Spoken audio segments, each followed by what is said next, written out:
अघन अमावस्या व्रत कथा। जय श्री कृष्णा। राधे राधे। श्रोताओं, आप सभी का दिन शुभ और मंगलमय हो। मान्यताओं के अनुसार मार्गशीर्ष महीने की अमावस्या का महत्व कार्तिक मास की अमावस्या से कम नहीं होता। ऐसा माना जाता है कि मार्गशीर्ष मास की अमावस्या पर लक्ष्मी पूजन करने और व्रत करने से सभी पापों का नाश हो जाता है।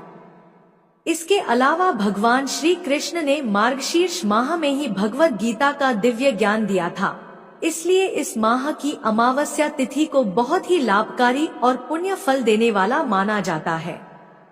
पितरों की पूजा करने के लिए आज का दिन सबसे शुभ दिन होता है।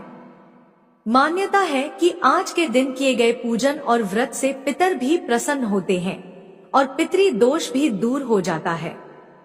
इसके अलावा मार्गशीर्ष अमावस्या का व्रत करने से कुंडली के दोष दूर होते हैं। आज के दिन गंगा जी में स्नान करने का विशेष महत्व है। गंगा जी में आस्था की डुबकी लगाने से भक्तों के सभी पाप मिट जाते हैं। आज के दिन पितरों के निमित्त दान तर्पण आदि कार्य जरूर करने चाहिए और व्रत की कथा पढ़नी या सुननी चाहिए। आज के इस वीडियो में आप सुनेंगे मार्गशीर्ष मास यानी अघन मास की अमावस्या की संपूर्ण व्रत कथा। पौराणिक कथा के अनुसार एक गांव में सास और बहू अकेले रहते थे और उनका बेटा विदेश में कमाने के लिए गया हुआ था। सास और बहू बहुत प्रेम से रहते थे, दोनों एक दूसरे की देखभाल भी करते थे। एक दिन बहू ने खाना नहीं खाया। तब सास बहू से पूछने लगी कि बेटा, आज तुमने खाना क्यों नहीं खाया? तब बहू कहने लगी, सासू माँ, आज मेरा अमावस माता का व्रत है, इसीलिए मैंने खाना नहीं खाया। तब सास ने कहा, बहू, यह व्रत क्या होता है और इस व्रत को करने से क्या फल मिलता है, मुझे भी समझाओ। तब बहू कहने लगी, सासू माँ, अमावस माता का व्रत करने से बहुत पुण्य मिलता है।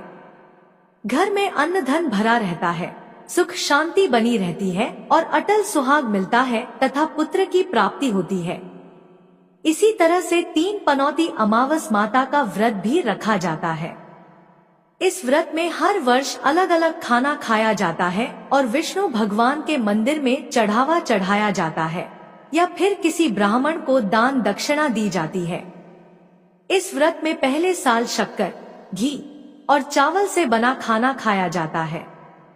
पहले साल व्रत पूर्ण होने के बाद 1.25 किलो चावल, 1 कटोरी घी और 1 कटोरी शक्कर का दान किसी ब्राह्मण देवता को दान में दिया जाता है। दूसरे साल जौ, घी और शक्कर से बना खाना खाया जाता है। इसी तरह जब दूसरे साल का व्रत पूर्ण हो जाए तब 1.25 किलो जौ, 1 कटोरी घी और 1 कटोरी शक्कर किसी मंदिर में चढ़ाया जाता है या किसी ब्राह्मण को दान में देना होता है। तीसरे साल गुड़, तिल और घी से बने व्यंजन खाने चाहिए। जब तीसरे साल व्रत पूर्ण हो जाए तब ½ किलो तिल, गुड़ और 1 कटोरी घी किसी मंदिर में चढ़ाया जाता है या ब्राह्मण को दान में दिया जाता है। सासू माँ, इसे ही 3 पनौती अमावस्या का व्रत कहा जाता है। फिर बहू बताने लगी कि माँ जी, इस व्रत का संकल्प लेने के बाद इसे पूरा करना जरूरी होता है। अगर पूरा नहीं कर सकते तब घर परिवार में झगड़ा और अशांति हो जाती है। तब सासू माँ कहने लगी, बहू, मेरी तो उम्र हो गई है लेकिन तुम यह व्रत जरूर करना। तब बहू यह व्रत करना प्रारंभ करती है। एक दिन बहू ने किसी के कहने पर गेहूं से बनी रोटी खा ली और अमावस माता इस बात से नाराज हो गई। जो सास और बहू कभी बहुत प्रेम से रहती थी, अब उन दोनों में झगड़े होने लगे। सभी गांव वाले भी हैरान हो गए कि इनके घर में यह सब क्या हो रहा है। सास अपनी बहू को कहने लगी, जब से तुम हमारे घर में बहू बनकर आई हो तब से हमारे घर की लक्ष्मी चली गई है। तुम हमारे लिए बिल्कुल शुभ नहीं हो। तब बहू ने कहा, मां जी, आपके घर की लक्ष्मी चली गई है तो मुझे बताओ कि कहाँ मिलेगी, मैं लक्ष्मी को लेकर आऊंगी। तब सासू माँ कहने लगी, बहू, लक्ष्मी तुम्हें समुद्र के बीच में भगवान विष्णु के पैर दबाते हुए मिलेगी।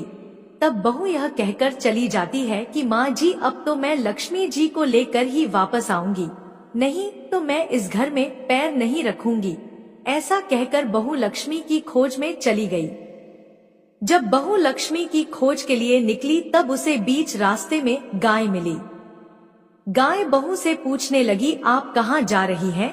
तब बहू कहने लगी है, गाय माता, मेरी सास कहती है कि मेरे आने से उनके घर में अन्न धन की कमी हो गई है और उनके घर की लक्ष्मी चली गई है, तो मैं लक्ष्मी जी को लेने जा रही हूँ। तब गाय माता कहने लगी है, बेटी, अगर तुम जा ही रही हो तो भगवान से मेरे बारे में भी पूछ लेना। तब बहू कहने लगी, ठीक है गाय माता, मैं आपके बारे में भी पूछ लूंगी। तब गाय माता कहने लगी, जब मेरा बछड़ा होता है तो वो मर जाता है, जिंदा नहीं रहता। तुम लक्ष्मी जी से पूछ लेना कि आखिरकार मेरे साथ ऐसा क्यों हो रहा है। मैंने ऐसे कौन से कर्म किए हैं जिसकी सजा मुझे मिल रही है। तब बहू कहने लगी, गाय माता, मैं आपके बारे में जरूर पूछ लूंगी। ऐसा कहकर बहू आगे बढ़ गई। जब आगे बढ़ी तब रास्ते में उसे घोड़ी मिली जिसके गले में घंटी बंधी हुई थी। घोड़ी ने भी कहा, बेटी तुम मेरे दुख का निवारण लक्ष्मी जी से पूछ लेना। तब बहू कहने लगी, मैं जरूर पूछ लूंगी। ऐसा कहकर बहू आगे बढ़ गई। आगे जाते ही बहू को एक अंधा और बहरा बुजुर्ग मिला। उसने भी बहू से अपनी समस्या के निवारण के लिए पूछने को कह दिया। तब बहू उसकी समस्या भी भगवान से पूछने का कहकर आगे बढ़ गई। आगे जाते ही बहू को एक बूढ़ी औरत मिली जो कि हाथ और पैर से अपाहिज थी। उसने भी बहू से कहा, बेटी जब तुम भगवान से मिलो तो उनसे पूछना कि आखिरकार मैं अपाहिज क्यों हुई, मैंने ऐसे कौन से कर्म किए थे। तब बहू उसकी समस्या पूछने के लिए तैयार हो गई और फिर आगे बढ़ गई।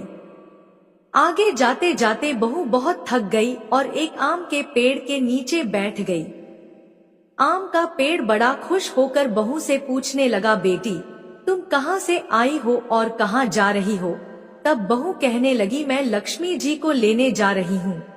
तब पेड़ भी अपनी समस्या भगवान से पूछने के लिए कहने लगा, मेरे पेड़ पर लगे हुए आम खट्टे ही क्यों होते हैं, इस बारे में बहुरानी भगवान से जरूर पूछ लेना। तब बहू पेड़ की समस्या लेकर आगे बढ़ गई। थोड़ी दूर जाने पर बहू को एक तलाई मिली। वह भी बहू से कहने लगी, बहू तुम भगवान से पूछना कि मेरी तलाई का पानी इतना मैला क्यों है, कोई भी यहाँ आकर पानी नहीं पीता। तब बहू कहने लगी, जरूर पूछ लूंगी। ऐसा कहकर बहू आगे बढ़ गई। बहुत दिन से जंगल में चलते चलते वह थक गई थी। उसे भूख भी लगी थी लेकिन खाने को कुछ नहीं मिला, तो वह भूख और प्यास से बेचैन हो गई और जंगल में बेहोश हो गई। उसी समय भगवान श्री हरि और माता लक्ष्मी घूमते हुए उधर जा रहे थे। तब माता लक्ष्मी विष्णु भगवान से कहने लगी है, नाथ यह तो आपकी बहुत बड़ी भक्त है, आप इसके दुख का निवारण कीजिए। तब भगवान श्री हरि कहते हैं, इस संसार में तो बहुत से जीव दुखी हैं, सभी अपने अपने कर्मों का फल भोग रहे हैं, मैं किस किस के दुख का निवारण करूं। तब माता लक्ष्मी भगवान श्री हरि से विनती करने लगी, कहने लगी कि वह भूखी प्यासी है, अगर इसे ऐसे में जंगल में छोड़ दिया जाए तो जंगल के जानवर इसे खा डालेंगे।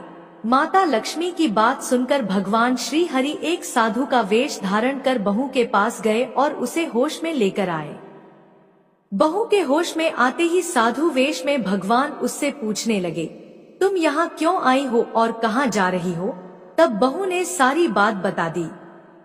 उसकी बात सुनकर भगवान श्री हरि और माता लक्ष्मी प्रकट हो गए और उनके साथ साथ अमावस माता भी प्रकट हो गई।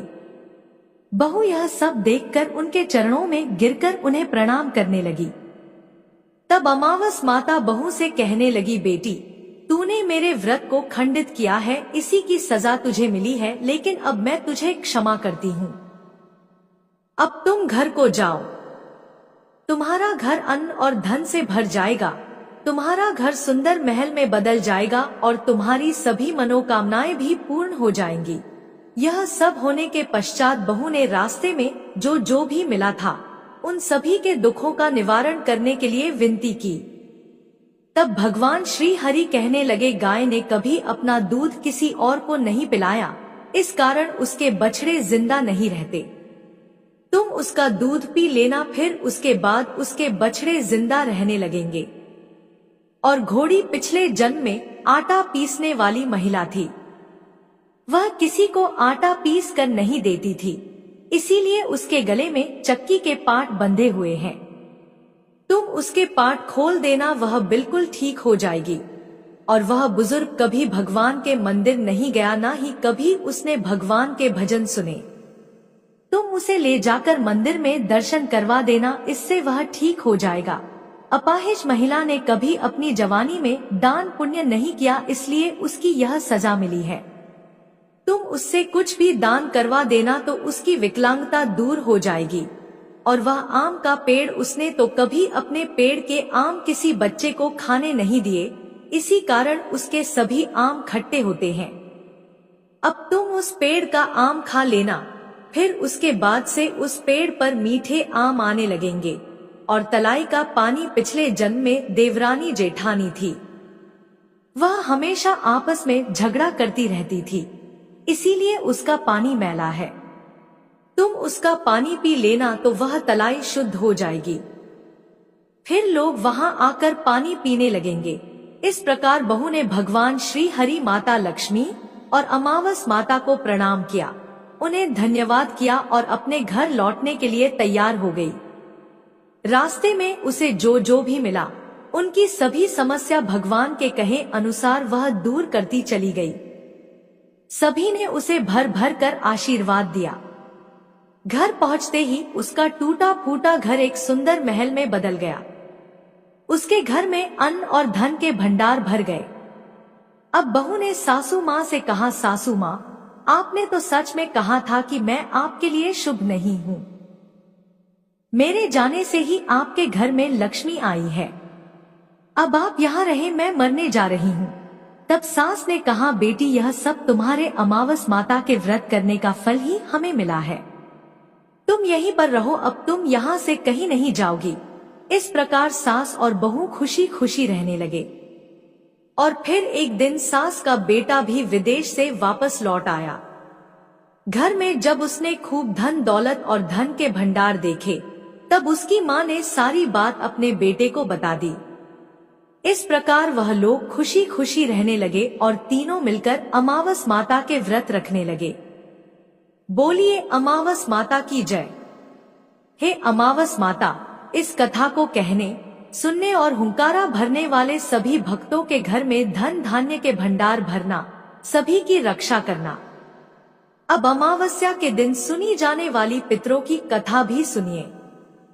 पौराणिक कथा के अनुसार जोगे और भोगे नाम के दो भाई थे। दोनों अलग अलग घरों में रहा करते थे। जोगे के पास धन की कोई कमी नहीं थी, लेकिन भोगे बहुत ही निर्धन था। फिर भी दोनों भाई एक दूसरे से बहुत प्रेम करते थे। धनवान होने के कारण जोगे की पत्नी को धन का बड़ा अभिमान था, तो वहीं भोगी की पत्नी गरीब थी, लेकिन सुशील और शांत स्वभाव की थी। जब पितृ पक्ष आया, तब जोगे की पत्नी ने उससे पितरों का श्राद्ध करने के लिए कहा। तब जोगे ने इसे व्यर्थ का कार्य समझकर टालने की कोशिश की, लेकिन जोगे की पत्नी केवल अपनी शान दिखाने के लिए श्राद्ध का कार्यक्रम रखना चाहती थी, ताकि वह अपने मायके पक्ष के लोगों को बुलाकर उनको भारी दावत दे सके। अब जोगे की पत्नी ने उससे कहा, मुझे कोई परेशानी ना हो, इसीलिए आप ऐसा कह रहे हैं, लेकिन मैं सच कहती हूँ कि मुझे इसमें कोई भी परेशानी नहीं है। मैं भोगे की पत्नी को भी बुला लूंगी और हम दोनों मिलकर सारा काम कर लेंगे। और फिर अगले दिन भोगे की पत्नी सुबह सवेरे आकर घर का सारा काम करवाने लगी। उसने तरह तरह के पकवान बनाए और फिर घर के सारे काम निपटाकर वह अपने घर वापस आ गई, क्योंकि उसे भी अपने पितरों का तर्पण जो करना था। अब जब पितर भूमि पर उतरे तब वे सबसे पहले जोगे के यहाँ गए। वहां उन्होंने देखा कि उसकी ससुराल पक्ष के सभी लोग भोजन करने में जुटे हुए हैं। वहां यह सब देखकर पितर बड़े निराश हुए। उसके बाद जोगे भोगे के पितर जो थे वे भोगे के यहाँ गए, जो कि बहुत गरीब था। वहां जाकर उन्होंने देखा कि मात्र पितरों के नाम पर केवल अग्यारी दे दी गई है। पितर उसके राख चाटते हैं और फिर भी भूखे ही रह जाते हैं, और इस प्रकार भूखे ही नदी के तट पर पहुंच जाते हैं, क्योंकि भोगे के यहाँ पकवान बनाने के लिए कोई भी सामग्री नहीं थी। अब थोड़ी ही देर में सारे पितर अपने अपने यहाँ का श्राद्ध ग्रहण करके इकट्ठे हो गए, और फिर वे आपस में बताने लगे कि उनकी संतानों ने किस किस तरह से उनके लिए श्राद्ध के पकवान बनाए थे। जब सभी पितरों ने अपनी अपनी संतान के द्वारा किए गए तर्पण का वर्णन कर दिया, तब बारी आई जोगे भोगे के पितरों की। अब जोगे भोगे के पितरों ने भी सारी बात बता दी। अब उन्होंने सोचा कि अगर भोगे निर्धन नहीं होता तो शायद श्राद्ध करने में बड़ा समर्थ होता, और इस प्रकार उन्हें भूखा वापस नहीं आना पड़ता, क्योंकि भोगे के घर में तो खाने के लिए 2 जून की भी रोटी नहीं थी।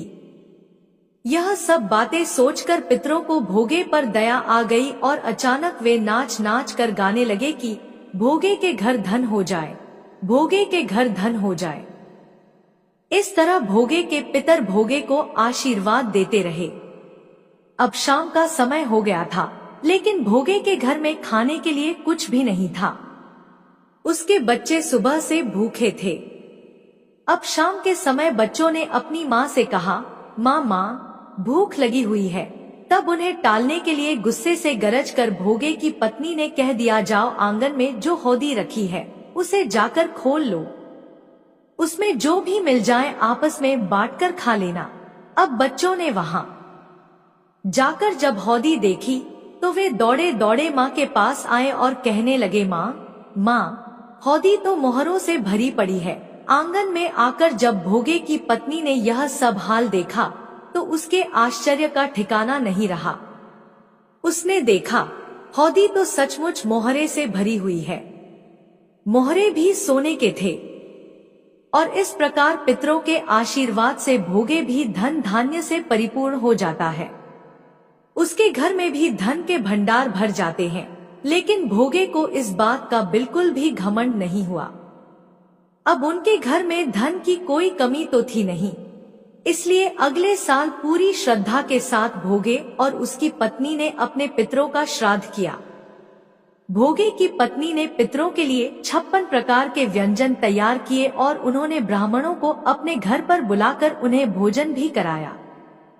साथ ही अपने जेठ जेठानी को बुलाकर सम्मान के साथ सोने और चांदी के बर्तनों में भोजन भी कराया। ऐसा करने से उनके पितर बहुत प्रसन्न हुए और उन्हें सदा खुश रहने का आशीर्वाद देकर पितर तृप्त होकर धरती से वापस चले गए। आशा करती हूँ कि आपको कहानी पसंद आई होगी। कहानी पसंद आए तो चैनल को सब्सक्राइब करें और वीडियो को लाइक और शेयर करें। जय श्री कृष्णा। राधे राधे। आपका दिन शुभ और मंगलमय हो।